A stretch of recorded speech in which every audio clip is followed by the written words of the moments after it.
Hi, I'm Riley Fessler. I'm a podcast producer here at the DSR Network, which means that my job is to make sure that we have great content and great guests across all of our shows. Our programming is supported by our members, and for that, we are truly grateful.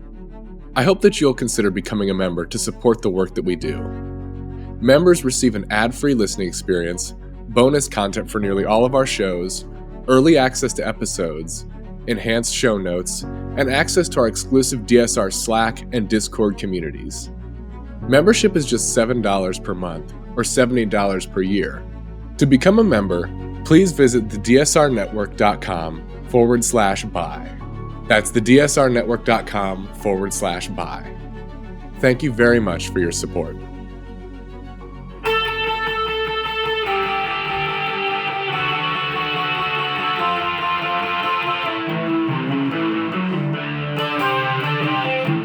This is the Daily Blast from the New Republic, produced and presented by the DSR Network. I'm your host, Greg Sargent. If you pay cursory attention to national politics these days, you've probably heard someone say we're in the middle of a racial realignment. The idea is that Donald Trump is showing surprising strength among non-white voters, especially working-class ones, and that this helps explain why the head-to-head polling looks so rough for President Biden right now. There's no denying that Biden remains behind in at least some polls. But political analyst Ron Brownstein has written an important new piece for CNN on the racial realignment thesis that adds some sorely needed nuance to the discussion. In short, Brownstein finds that the flip side to Trump's strength among non-whites is that Biden is doing better than you might expect among white voters. This casts some doubt on the significance of the alleged racial realignment and has all sorts of interesting implications for our politics in many other ways. So we invited Ron onto the show to discuss all of it. Welcome, Ron. Hey, Greg. Good to be with you. Okay, so let's walk through the first part of your argument. You looked at 4 recent national polls and found Trump winning from 20 to 28% of black voters and 45% to 48% of Hispanic voters. That's way higher than the 12% of black voters and 32% of Hispanic voters he won in 2020. Before we get to your other findings, let's just talk about this. I mean, these kinds of numbers have people claiming that there is a major racial realignment happening. And look, there's no doubt about it. If Trump got close to those numbers in actual voting, it would be seismic, right? Can you put that in historical context for us? Yeah, I mean, right now we're talking about not only in those 4 national polls from earlier this month that I cited specifically in my story, but 3 more that came out this week, a Fox, Quinnipiac, and CNBC national poll, plus almost all of the major state polls in the swing states that have come out in the last couple of months.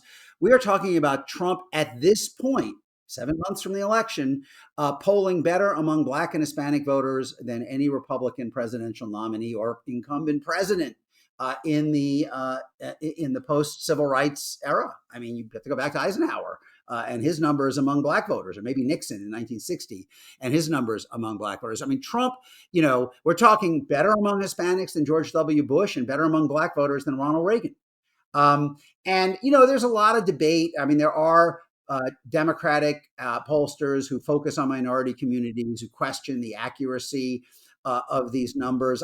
I am not so much in that camp. I mean, these findings have been incredibly consistent across polls, but also consistent within polls, Greg, in the sense that, not only is Trump's vote number higher than it was in 2020, but Biden's approval is substandard among minority voters relative to what you would expect for a Democratic president. The share of minority voters, black and Hispanic voters, who say that Biden's policies have helped them is, dangerously low for a Democrat. The share who say the economy was better under Trump is ominously high for a Democrat. So I think there's a lot of internal consistency around these numbers. And for that reason, I don't think the right question is whether they are precisely capturing the magnitude of Trump's inroads among black and Hispanic voters. I think the right question is whether whatever level Trump is at today, whether he can sustain it for 7 more months as these voters learn more about the kinds of things that he's running on. Right. I think you allude there to what I think is a split among senior Democratic strategists on this. I mean, you have some questioning the findings based on small sample sizes, and then you have others who acknowledge these numbers are picking up something real, though they question the magnitude of it.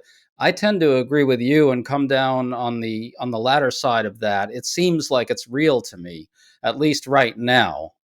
It sure feels real right now. I mean, like we're talking about a lot of polls, in both national polls and state polls done by a lot of different pollsters. And I know that there are Democrats who say, well, the samples are too small among minority voters, and they are small, But like when you kind of look at the totality of it, something is happening, and I think it would be a mistake for Democrats to kind of basically say that everything is fine. Because as I said, even more important to me than the consistency across polls is the consistency within polls. It's not like this Trump gain is coming out of nowhere. It's also reflected in a lowered approval rating and higher disapproval rating for Biden than Democratic presidents usually experience among Black and Hispanic voters. And especially, above all, discontent over the economy. Voters who are living at the median income or below have a very different experience with inflation and the cumulative inflation than upper middle class voters, whatever their race. I mean, for someone who is a professional, inflation is annoying. They're not happy about it either, but it's not quite the existential threat that people, with dealing more paycheck to paycheck are facing. So again, it is not surprising to me that when you look at these different considerations, that Biden would be facing some potential erosion among minority voters. But to me, the question is whether we are really going to see Trump achieve the kind of breakthroughs that polls now show him making when these voters, at least in the contested states, learn a lot more than they know today about what he is saying and proposing on issues that affect them directly. I want to get to that in a minute. But first, the next thing you found in your analysis is that there's a flip side to Trump's success among non whites. Biden is actually doing surprisingly well among white voters. In the 4 national polls you analyzed, you found Biden getting from 30% to 34% among white voters without a college degree, and 50 to 56% among white voters with a college degree. You find that this basically hits the numbers among both groups that he reached in 2020 when he won a sizable victory in the national popular vote, took back the 3 blue wall states in the Rust Belt and Northeast, Wisconsin, Michigan, and Pennsylvania, and flipped Arizona and Georgia, continuing to move the transition of the Sun Belt and Southwest in the Democratic direction. That's striking for an incumbent who's as unpopular as Biden, isn't it?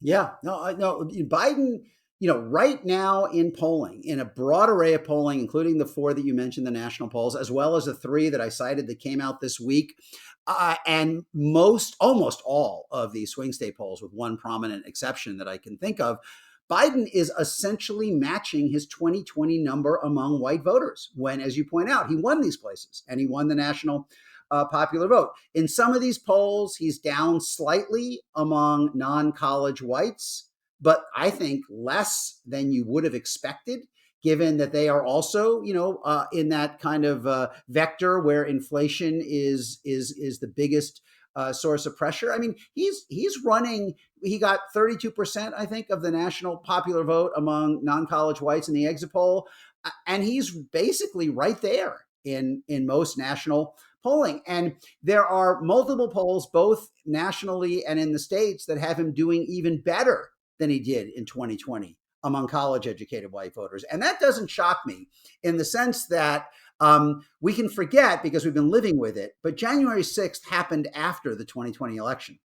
The Dobbs decision happened after the 2020 election. And these are issues that probably resound as powerfully with college educated whites as with any other group. So it would not be shocking to me, even given inflation, even given the concerns about his age, which are not much different, really anywhere in the electorate. It would not be shocking to me if Biden actually runs better among college educated whites than he did last time, and offsets what may be some decline. I mean, it would seem with inflation, he should have some decline among non-college whites, but it's not nearly as big or as catastrophic as it could be. And when you add it all up, Biden is consistently running. His overall number among all white voters is very close or even better than what he got in 2020. It was 41%. It was 41% in the exit poll, 43, I think, in the Pew validated voters, and he is basically right there in most of them. I think it's worth underscoring this. Despite inflation, despite Biden's terrible approval numbers, despite high wrong track numbers, despite unhappiness with the economy, despite a lot of amnesia about Trump, and despite Biden's age, he's still in a decent place with white voters, including non-college white ones who might react particularly badly to inflation and the economy. And if memory serves, President Obama dipped further with white voters, didn't he?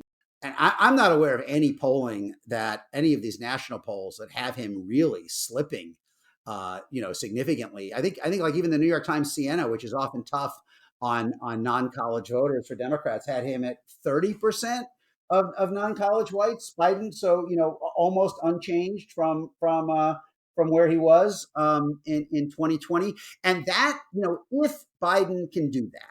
I mean, in some ways, I feel like the point of this story is that we might be looking through the wrong end of the telescope at what we are watching, which is it is understandable and justified that these numbers for Trump among non-white voters are getting a lot of attention. They should. As you said, it would be seismic if he can hold it all the way to November. But if Biden can hold the base that he had in 2020 among white voters, suddenly the decisive question in the election kind of flips. And the question becomes, can Trump sustain where he is among non-white voters, particularly in the key states, for 7 more months when they learn more about things like mass deportation, internment camps, military action against Mexico, defense of January 6th rioters? On one of Trump's videos, he says cities should be required to implement stop and frisk policies to get any federal law enforcement money. Now, stop and frisk was something that was widely viewed and ultimately stopped in New York as a policy that discriminated against young men of color. The share of voters who know that right now, the share of voters in Arizona and Nevada who know that Trump is talking about internment camps is minuscule. And it may be that these non-white voters are so disillusioned with Biden and so unhappy about the economy that it won't matter. But that is the proposition I think we're going to test. Again, if Biden just stays where he is today among white voters, the gains Trump is seeing among non-white voters go from a nice to have to a have to have. I want to try to flip this point around and look at it a bit differently. What's surprising about all this data is its totality. Your basic argument, I think, is that given all that data, the bulk of Trump's strength against Biden right now resides in his inflated support among non-white voters, right? The increment that has moved him from being behind in 2020 to being ahead in so many polls in 2024 is overwhelmingly concentrated in this improvement that we are seeing at this point among non-white voters, particularly non-college, particularly men. Right. And so, if you're right about all this, here's where I think it leads. It seems more likely that Trump will ultimately lose some of that inflated support among non-whites than that Biden will drop further among whites once Trump is much more in the news, once voters grasp that he's really the GOP nominee, and once the Biden campaign's massive expenditures on communications start flowing. Is that a reasonable suggestion? Yeah, that's absolutely the dynamic here, right? You would say, to me, the core question is as I said, if Biden can hold where he is among whites, can Trump hold where he is among non-whites? Now, 7 months is a long time to poll better among Black and Hispanic voters than Ronald Reagan and George W. Bush when you say immigrants are poisoning the blood of the country and you defend January 6th rioters who erected a gallows outside of the Capitol, which may be with a noose on it, which may be an especially resonant image for a lot of Black voters who are concerned about white supremacy. Now, I have not done the math state by state to say how much of the non-white support does Biden have to claw back in order to win. I do think, Greg, it is likely that Trump is going to perform better among non-white voters than he did in 2020, primarily because of inflation. I think he will do better. The question is he going to do as much better as he is now?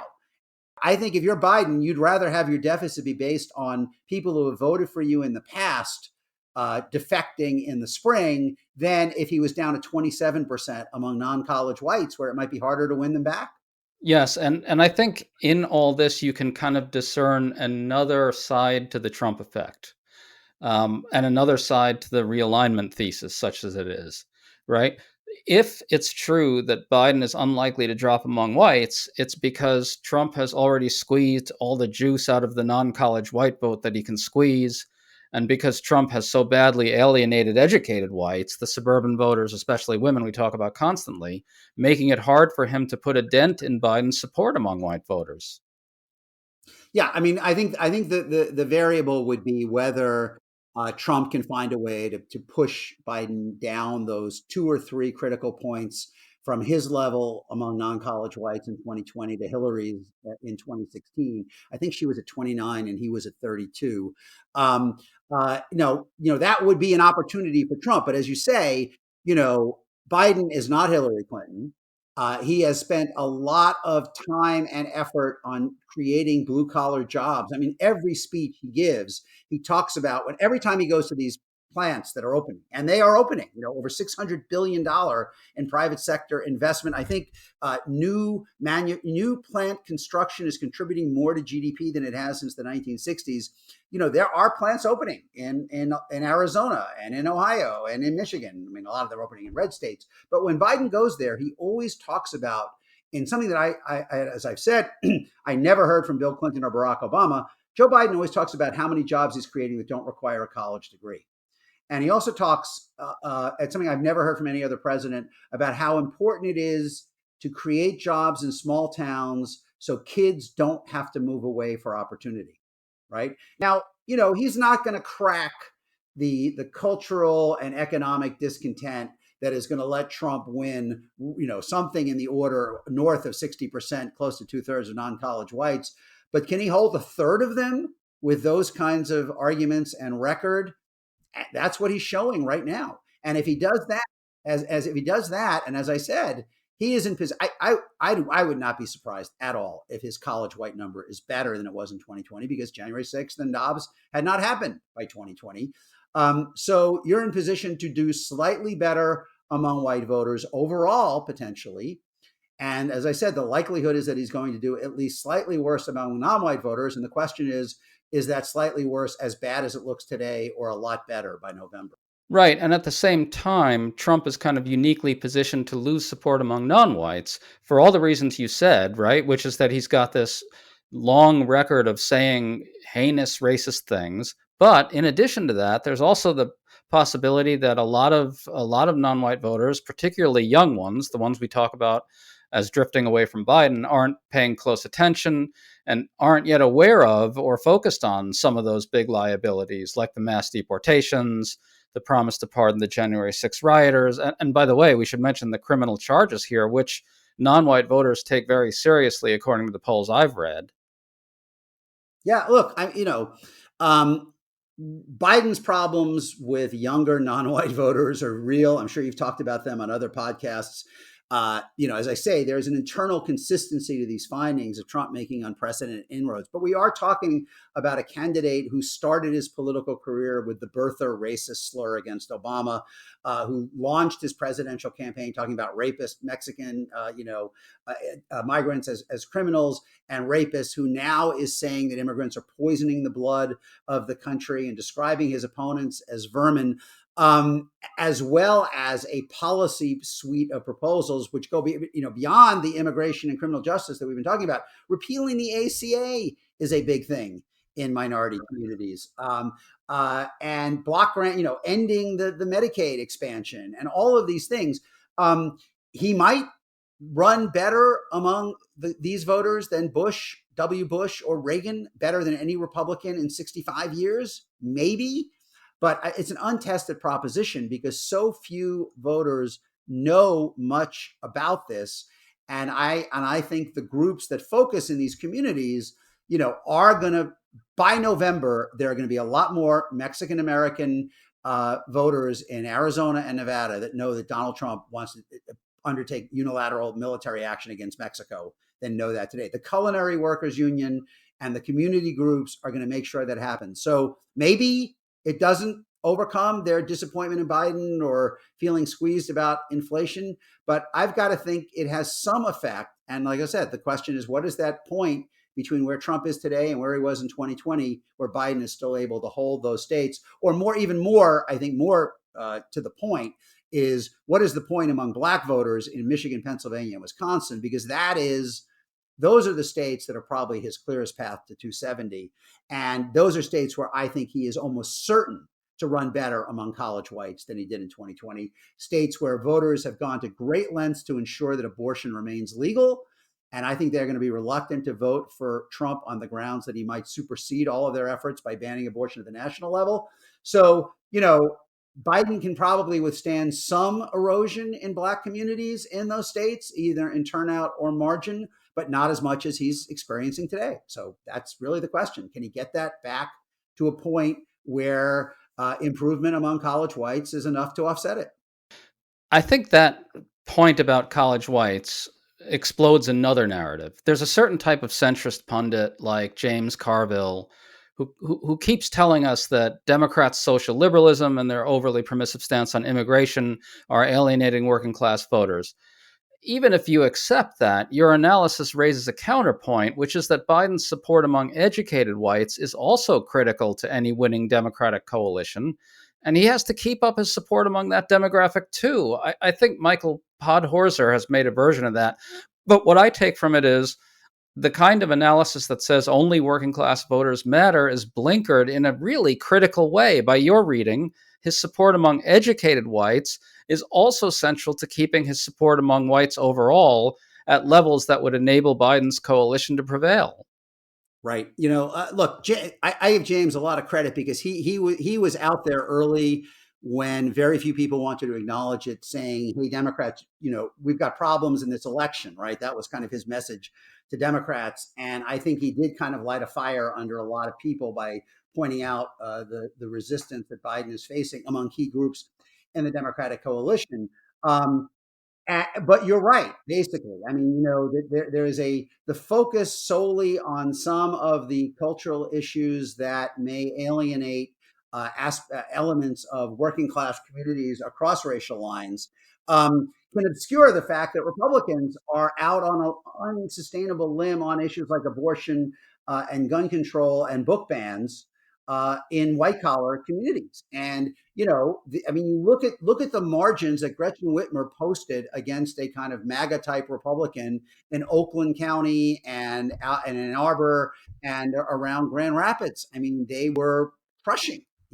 And Dane County, I think it is entirely possible that unless Black turnout collapses or margins collapse entirely along the way that we're talking about, the Dane County, which is Madison, has moved Wisconsin away from being an exactly 50-50 state to putting a thumb on the scale for Democrats. Now, the one complication in this is that the immigration and crime issues that are probably the biggest problem for Democrats in blue collar communities are not the offensive issues that are helping them in white collar communities. There is too much hand wringing that Democrats are out of alignment on cultural issues without acknowledging how much the Republican positions on things like abortion and gun control and now book bans are contributing to their decline in white collar communities. But that doesn't mean that Democrats can't find a better balance on some of these other issues like immigration and crime that are really hurting them in blue collar communities and are not really helping them where they are on them in white collar places. Right. And I think it's probably worth pointing out here that a lot of conservative pundits told us, and even some centrist liberal pundits as well, told us that the wokeness wars were a catastrophe for Democrats. Yeah. And that was really all based on Glenn Youngkin's single victory in a Virginia governor's race, which is a state that is held in an off year and often goes to the party that is not in the White House. And then in Virginia in 2023, Democrats recaptured a bunch of territory that Youngkin had basically won on a message of fairly unabashed social liberalism. Abortion and book bans trumped the Republican culture war issues to not completely. I mean, as you know, the Democratic margins in those places were down below what they were, but they still won. It is highly unlikely that on election day, more people are going to say they trust Biden than Trump on the economy. I think Biden can improve his circumstance from where he is now by focusing on his achievements and focusing the debate also on Trump's intention to extend his tax cut for everybody versus Biden's alternative of using the money that would have gone to the top 5% for things like the child tax credit and ACA subsidies and child care help and so forth.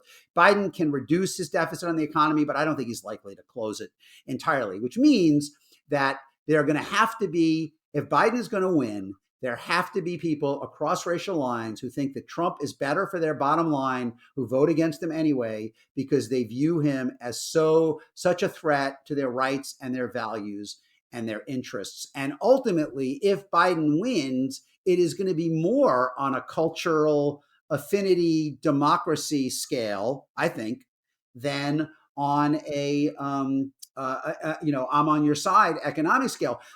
The share of non-white voters who say that they were better off under Trump than Biden is higher than Biden can survive to lose. I mean, right? I mean, does that make sense? I mean, if every Black and Hispanic voter who said they were better off under Trump voted for Trump, it would be really hard for Biden to win.